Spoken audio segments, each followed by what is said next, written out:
Olá, amigos e amigas produtores rurais do Tocantins e do Brasil. Estamos iniciando mais um programa Mundo Agro. Hoje viemos até o município de Paraíso do Tocantins, no Aras Taça de Ouro. Aqui é uma criação de cavalos manga larga marchador, todos registrados na Associação Brasileira de Cavalos Manga Larga Marchador. Desse Aras aqui saiu uma campeã nacional, chama Dondoca. Há 15 dias atrás, em Minas Gerais, ganhou um título nacional. É um orgulho para nós tocantinenses saber que temos abnegados, apaixonados por equinos e que fazem essa criação com tanta dedicação. Vocês vão conhecer belos animais, vocês vão conhecer técnicas de doma, de manejo e de como conviver com esses animais que construíram a história da humanidade. Desde quando a humanidade iniciou, o cavalo foi a peça importante. Foi ele que desbravou o mundo, foi ele que fez os domínios, foi ele que transportou alimentos, transportou cargas e era o único veículo de transporte existente. Pois bem, aqui hoje você vai conhecer também um garanhão chamado Nitrogênio. Esse garanhão tem um pai que deu a ele 3.188 irmãos. É referência nacional. Tudo isso você vai conhecer aqui hoje no Aras Taça de Ouro. Fique aí no sofá, só mais um pouquinho. O Mundo Agro volta já já. Mundo Agro hoje aqui no Aras Taça de Ouro. Ao meu lado, o Dr. Edson e esse garotão aqui, ó, Guilherme, o maior cavalgador aqui da região, né? Aureliano e João. Vai ser um papo muito agradável. Aqui no Aras, eles cuidam do cavalo manga larga machador. Tem bons exemplares e muita história boa para mostrar ao Mundo Agro e fazer com que você, telespectador, entenda um pouco mais da criação de cavalos e que se apaixone mais ainda por essa atividade. Dr. Edson, o senhor é médico veterinário, depois formou em medicina, é médico reumatologista, mas se apaixonou pelos cavalos. É uma paixão de infância. Acho que já vem dos avós. E o pai do meu pai é sangue baiano e já criava manga larga machador. Então a paixão vem desde do tamanho desse rapazinho aqui. E aí a gente teve a oportunidade de criar, né? E hoje eu posso falar que nós temos bons animais na raça manga larga machador. E você normalmente diz que ninguém vence sozinho. Sempre tem que ter os seus parceiros. E você foi buscar lá o Aureliano e o João. E o César aqui atrás da gente também. O César, outro xará, ó. Esse Mundo Agro, o xará vai continuar sendo o xará. E o César aqui vai ser o César Sampaio. Exatamente. Tá bom? Vamos fazer o código para não misturar, porque deu César demais aqui. E aí, Aureliano? Então, a gente... João é o irmão mais velho, é meu professor em tudo. Meu irmão de sangue faz 50 anos. E a gente, olha só! E a gente faz tudo junto, trabalha junto, mexe com a criação de cavalo junto e entendimento perfeito. Ele brinca e fala assim, faz 50 anos que a gente não tem nenhum desentendimento. Exatamente. E dá tudo certo, graças a Deus anda. E assim, somos a 4ª geração de produtores rurais. Essa marca nossa da Taça Genética tem mais de 100 anos, meu bisavô usava, a gente mantém usando. E tocando essa paixão para frente e, como você disse, usando a força dos parceiros para poder fazer o negócio deslanchar. João, eu te conheço há muito tempo, mas eu te conhecia na pecuária de corte. Para mim, o João mexia com genética bovina, né? Gostava do Nelore. E fiquei feliz, um apaixonado pelo cavalo também, João. A cavalo, a paixão é bem anterior a boi, mas as duas coisas andam juntos, né? Não tem como separar, não. Cavalo, a gente cria desde criança, como o Aureliano falou, nós somos a 4ª geração da família do meio rural. Cavalo sempre fez parte. Boi tá do lado, mas cavalo não, a gente não abre mão hora nenhuma, não. A empresa de vocês é Taça Genética. Taça Genética. A gente usou a marca do meu avô, depois meu pai usou e a gente continuou usando a mesma marca. Já são 110, 112 anos, uma coisa assim. Genética de bovino e genética de equinos. Isso, as duas coisas. Tá bom.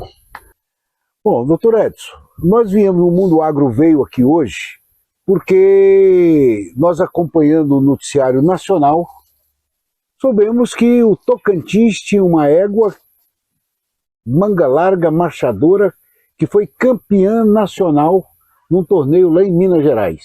É. E eu fui procurar saber onde é que morava essa égua e descobri que era aqui no Taça de Ouro. Eu vou passar o comecinho dessa história pro Aureliano, que ele vai te contar quando ela nasceu. E aí depois que veio para cá, a gente vai contar o restante. E aí, Aureliano?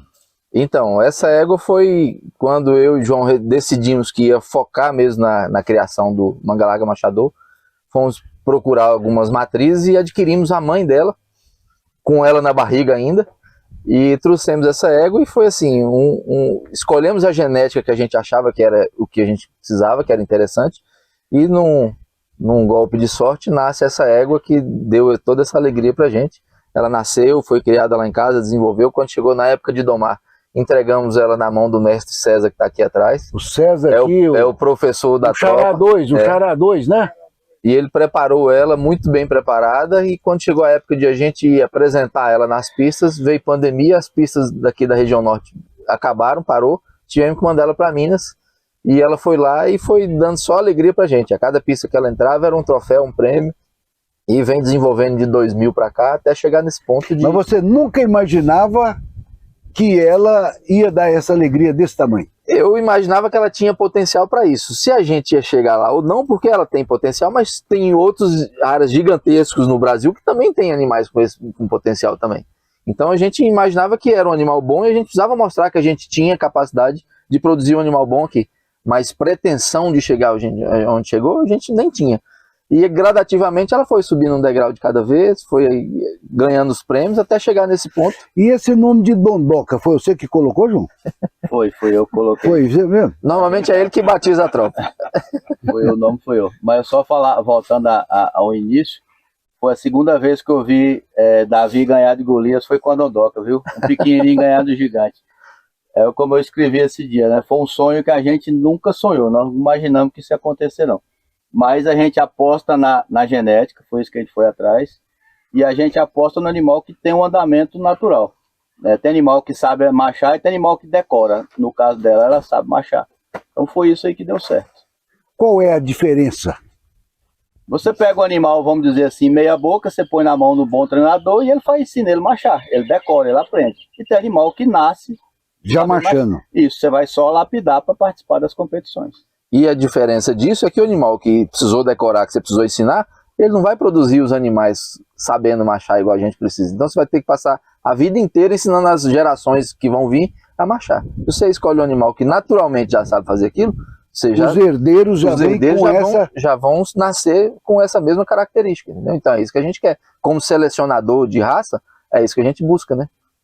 Isso quer dizer que se eu tiver um manga larga machador, eu não preciso nem ser bom cavaleiro, eu só subir em cima que ela marcha direitinho comigo? Não é bem assim não.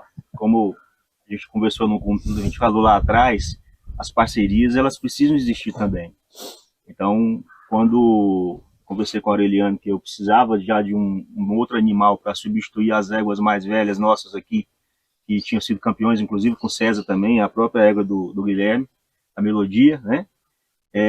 O Aureliano me apresentou a potra, era potrinha ainda. Eu falei, não, vamos entrar de sócio então. Entramos em sociedade. E aí quando ela foi, como a Aureliano falou, quando ela foi para domar, ela veio para o César. Então, ela tinha o potencial que a gente, né, sempre viu nela desde pequeno, que ela mostrava um bom andamento, tudinho, e nós tínhamos também um bom cavaleiro. Porque se o cavaleiro também, tendo um animal bom, ele pode estragar o animal. Ele pode atrapalhar o animal. Então, precisa ter um equilíbrio, né? E lógico que depois que saiu daqui, foi para a mão da Alice Junqueira, que também mexe com o cavalo, manga larga machador, que deu continuidade no processo dela lá, foi campeã em algumas exposições e no ano passado, após os títulos nacionais também, nós arrumamos um outro parceiro, que é o Nilson, do Aras Escuro, que comprou 50% da égua e hoje ela está no Pernambuco, que foi com que ela foi campeã agora esse ano na exposição nacional, agora no meio do ano, em Belo Horizonte. Então, esse ano foi ele que levou na exposição, que ela foi campeã nacional, levando o sufixo dele para a rampa também. Tá bom. Depois, nós vamos para um rápido intervalo e depois nós vamos falar dessa história, como é que é isso de comprar 50%, comprar 30%, como é que é essa divisão, né? E como é que nós vamos dividir as crias dessa égua. Isso vocês vão saber no nosso próximo bloco. Mundo Agro volta daqui a pouquinho. Doutor Edson, todas crias da fazenda, Todas. do Aras, Todas nascidas aqui. nascidas aqui. Cada uma delas com uma história diferente. Uma é embrião, a outra é inseminação artificial, a outra é realmente produção com monta natural. Então a gente trabalha com todos esses sistemas de reprodução aqui no Aras. Hoje, na pecuária de corte, começou achando que você tinha que cuidar bem era do macho, porque o macho ia dar o sêmen e ele ia ter muitos filhos. Na equinocultura, eu tenho que cuidar muito bem das fêmeas, né? Na verdade, os dois têm sua importância e seus cuidados. Por exemplo, os nossos machos aqui, eles ficam separados. E aqueles que vão tornar garanhões, às vezes eles estão separados entre eles também. Então, para diminuir a chance de machucar, receber uma alimentação para o porte dele, né? Uma ração diferenciada também, no caso, para o macho.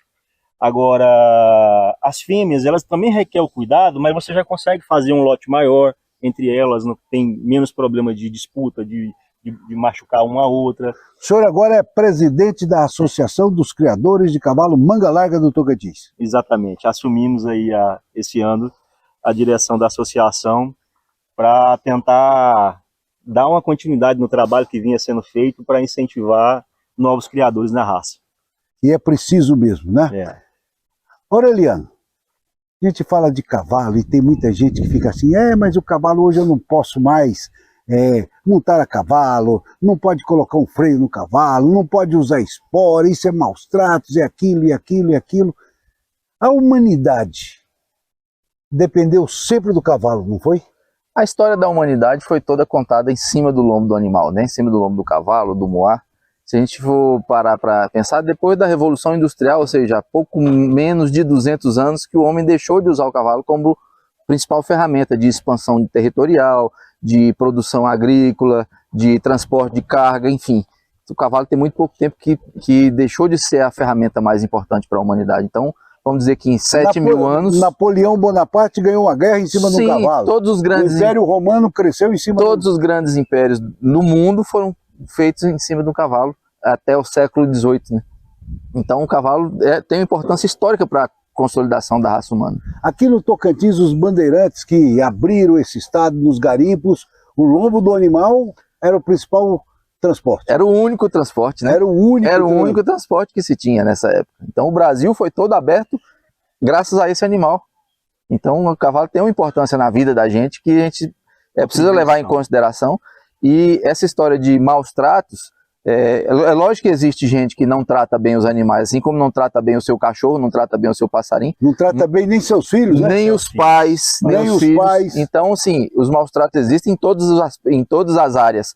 E o criador de cavalo, que gosta e que cria, e que, olha aí, esse animal será, se ele foi maltratado, para ele ter esse carinho com a pessoa, é uma potra sem doma, novinha, 1 ano e pouco de idade. Então, isso aí é o reflexo, ó.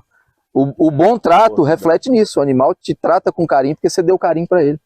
E é uma característica da criação, não só característica da raça, como docilidade, mas você também pode ter animais de índoles ruins se você não cuidar direito. Da mesma forma a gente vê isso com o cachorro também. E com as crianças, também o tratamento é bom? Eu acho que não é à toa que o Guilherme gosta desde cedo, né? Porque esses animais, por exemplo, são novinhos, né? Eu tenho 1 ano e meio. E ele acompanha ela desde pequenininho, então ele chega aqui, elas toda vêm de curiosa, brinca com ele, passa a mão. Então isso aí é uma característica importante para os nossos filhos, né? eu acho que eles têm que ter esse cuidado, esse carinho, mas os animais também têm que corresponder, né? O amor é recíproco. O amor é recíproco, justamente. Aureliano, vamos lá. Além do cavalo utilizado para o trabalho, nós utilizamos para o esporte, para o lazer e até para a medicina. Exatamente. Nessas vertentes que ele está falando, isso são muitas ramificações, né? Tem vários tipos de esporte, tem vários tipos de lazer, tem vários tipos de tratamento que são feitos com o cavalo. Então o cavalo dá para a gente uma vastidão de possibilidades muito grande. Se a gente for explorar tudo, nós temos assunto para tratar um mês aqui e a gente não vai acabar. Então é um animal fantástico. Dentro dos esportes, o turf, né? Sim. É um importante. Eu vejo muito aí prova de tambor, não sei o que lá mais. E a vaquejada, é o popular mesmo, né? Então, a gente tem aí vários tipos de esportes sendo praticados, né? A vaquejada é um esporte característico de outra raça, né? Do quarto de milha. É um esporte aqui na região muito forte, muito arraigado aqui. Mas os praticantes da vaquejada, na hora de lazer, eles querem usar o manga larga machador. Sim. Porque a vaquejada do cavalo está limitado ali, ele serve para competir dentro daquela pista, naquele espaço limitado. O machador não, ele te dá uma liberdade para você ir para onde você quiser, para você viajar, para você fazer um passeio. Comodidade, né? Não é fácil você trabalhar numa fazenda o dia inteiro no lombo de um animal, né, cuidando de uma boiada, e no trote duro, né? Exatamente. Que é o conforto. Nós, andar no manga larga é uma Hilux, né? As grandes fazendas hoje de criação de gado de corte tem retiros longes, né? Então, para percorrer essa distância, o cavalo que te dá um conforto e te dá uma velocidade suficiente para você fazer esse percurso no dia a dia, e funciona melhor na mão do funcionário, do vaqueiro que vai trabalhar com esse gado, é o manga larga machador. Agora vamos lá. Esses 50%, eu estou encabulado com isso. Vocês venderam 50% da Dondoca. Sim. A égua campeã, tocantinense campeã, que nos orgulha muito. Esses 50% vai para lá. Vocês têm 50% do que ele vender de óvulos dela, de prenhez, é assim? Assim, esses contratos de porcentagem em cima do animal tem vários tipos. Então a gente se estabelece de acordo com o que foi combinado entre as partes. Esse nosso, especificamente, a égua, ela fica 1 ano à disposição dele para tirar a produção para ele, no outro ano ela fica à disposição nossa para tirar a produção para a gente, entendeu? Então é assim que funciona os 50%. Eventualmente lá na frente, quando se for vender essa égua para outra pessoa, vai ser dividida as porcentagens do que for apurado na venda dessa égua, também de acordo com a porcentagem que cada um detém. Então, mas tem outra característica que igual o Aureliano falou, o ano que ele está com o nosso sócio, por exemplo, ele está disputando e levando o nome dele, o nome do Aras dele, para ranquear, né, junto à Associação dos Manga Machadores. Se porventura a gente trouxer para competir também, o ano que for direito nosso, da mesma forma, a gente traz para o nosso sufixo, compete com o nosso nome e com o nosso sufixo também. Exato. Uma égua dessa consegue ter quantos filhos? A média das éguas boas, doadoras, que produzem óvulo, produzem embriões por ano, a média é em torno de 5 a 6 embriões por ano, cada animal. Se fosse no processo natural, seria uma cria anual, ou às vezes um ano sim, ano não. Então a gente consegue otimizar muito a produção dela com a reprodução artificial. Com o fato da transferência de embrião, isso pode até aumentar mais. E pode também não chegar a dar 5 embriões. Isso é muito variado.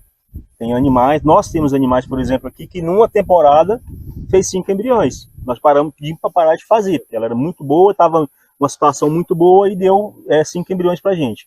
Mas pode até dar mais que isso também. Agora vai muito do cuidado, do animal e do veterinário que está cuidando dela. Tá bom. Olha, muita coisa para falar aqui no Aras Taça de Ouro, mas agora nós vamos para um rápido intervalo e nós vamos voltar agora mesmo com o meu xará, o outro xará, hein, o César, Sampaio. Aqui do Sampaio da Taça de Ouro, que ele vai cavalgar no manga larga para vocês verem como é bonito e confortável.